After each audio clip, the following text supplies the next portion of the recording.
اللہ وکفا وسلام علی عبادہ الذین اصطفى اما بعد۔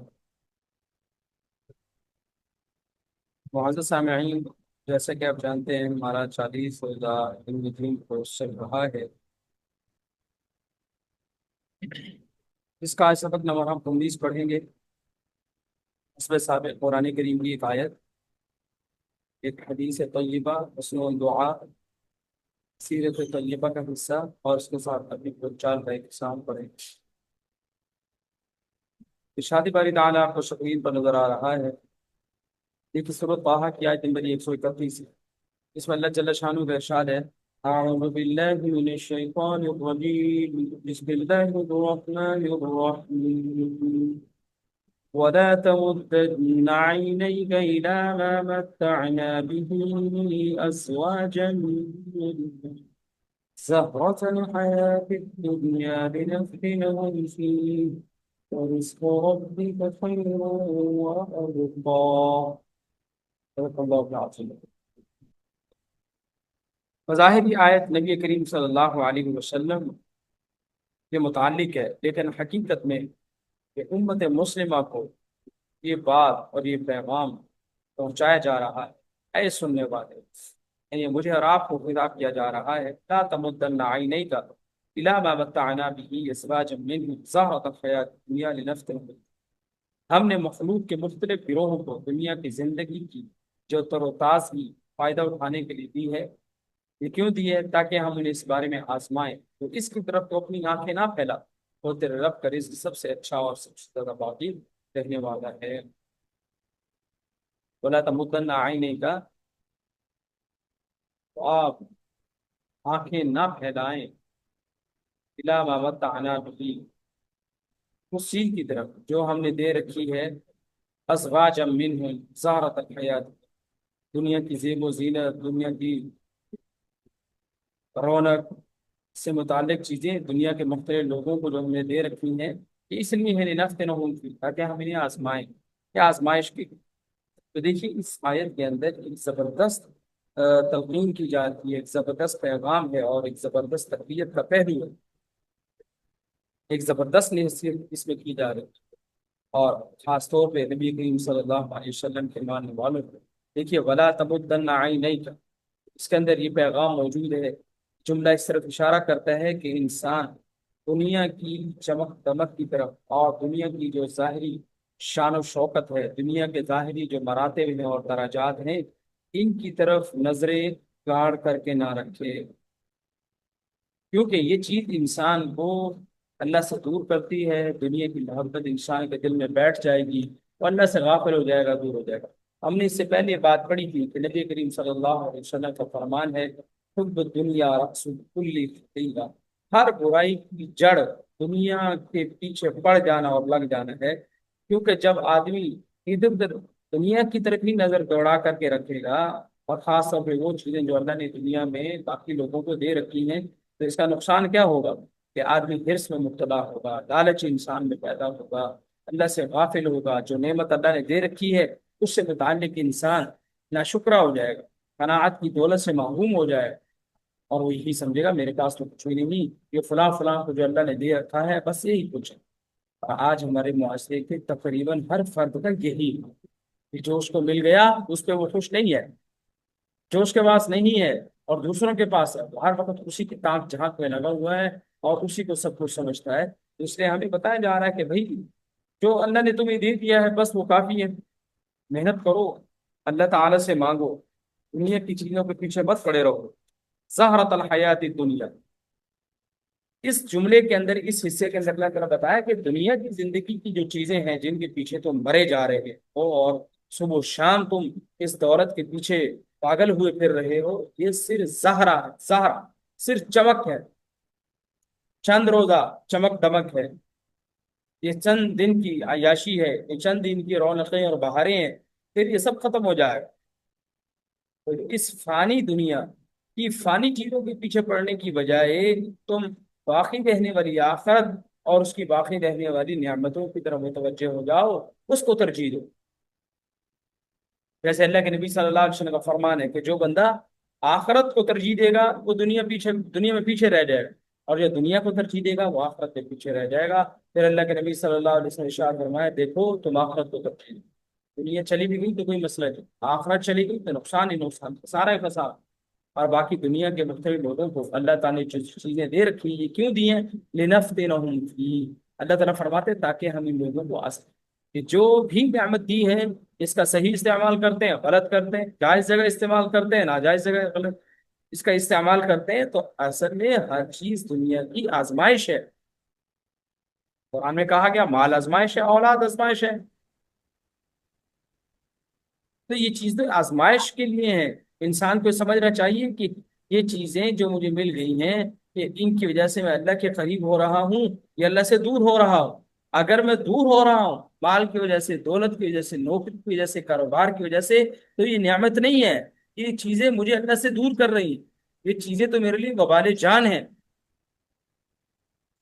تو یہ ساری دنیا کی چیزیں اللہ نے آزمائش کے لیے لوگوں کو دے رکھی ہیں، یہ کامیابی کی علامت نہیں ہے۔ انسان بعض اوقات سمجھتا ہے یار فلاں آدمی بڑا اللہ کا گویا بزرگ آدمی ہے، متقی آدمی ہے، اللہ کا مقرب اور پسندیدہ آدمی ہے، بڑا مال و دولت اس کے پاس ہے، تو یہ دنیا کی جو نعمتیں ہیں یہ کوئی کامیابی کی علامت نہیں ہے، یہ تو آزمائش ہیں۔